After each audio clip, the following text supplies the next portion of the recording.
Faisons un peu d'astrologie cyclique, prévisionnelle, en relevant deux types d'aspects, les aspects que j'appellerais des aspects de présence et les aspects d'absence, au risque de choquer certains astrologues. Les aspects de présence sont les aspects basés sur la division du cercle en 2, 4 et 8.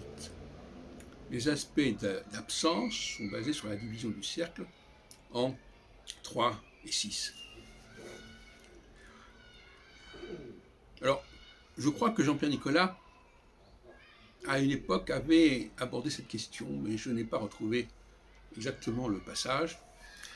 Alors, ça veut dire que, pour moi, les aspects de présence sont les aspects d'état de grâce. C'est-à-dire que le leader qui est connecté par une planète, une des trois planètes, Mars, Jupiter, Saturne, va être connecté, c'est-à-dire son ascendant sera connecté soit en demi-carré, en carré, en sesquicarré, en opposition. Dans ce cas-là, le leader est dans un état de grâce, c'est-à-dire qu'il réussit un certain nombre de choses, il est à sa place, comme dirait De Gaulle à propos de Churchill. Il est la personne qu'il faut, il est l'homme de la situation.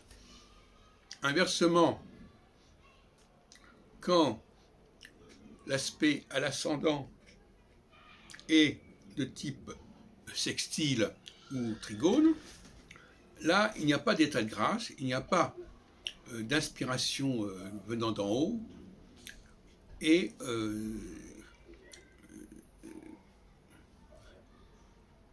c'est l'humanité qui est livrée à elle-même, en quelque sorte. Elle ne peut pas profiter de la manne céleste, si on peut dire.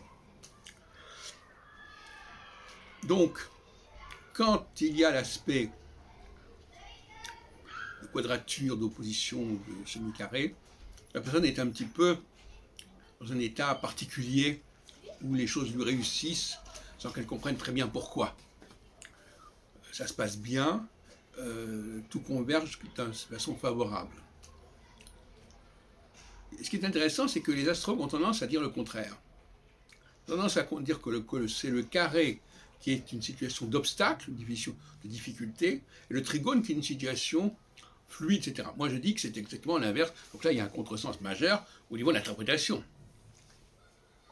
Alors, je voudrais revenir là-dessus. On va prendre l'exemple idiot d'un gâteau. Je le coupe en deux. Je le coupe en 2, puis en 4, puis en 8. Naturellement, je ne vais pas le découper en 12, ni en 6. Si on a quelqu'un découpe-moi le gâteau en 6, c'est bien compliqué. Parce qu'à ce moment-là, au lieu d'avoir tac, tac, tac, binaire, binaire, binaire, il faut qu'il fasse un travail spécial. Ah oui, je vais découper en 2, puis en 3, en 6. Donc, je crois que c'est ce que je voulais signaler avant tout, n'est-ce pas? C'est qu'au niveau de la pensée théorique, l'aspect de carré, de semi-carré est beaucoup plus significatif. D'ailleurs, quand on parle par exemple de la Lune, des rapports entre la Lune et le Soleil, on ne parle pas du trigone de la Lune au Soleil, on ne parle pas du sextile de la Lune au Soleil, on parle des quartiers de Lune, de la nouvelle Lune, de la pleine Lune, de la demi-Lune. Il y a donc là une aberration qui est tout à fait regrettable et qui s'explique justement, probablement, par le fait que l'on veuille s'intéresser aux signes zodiacaux, qui à mon avis c'est une erreur majeure, et que les signes zodiacaux s'inscrivent dans une structure de 12, 6, 3, alors que les conjonctions Sol et Lune s'inscrivent dans une structure 2, 4, 8.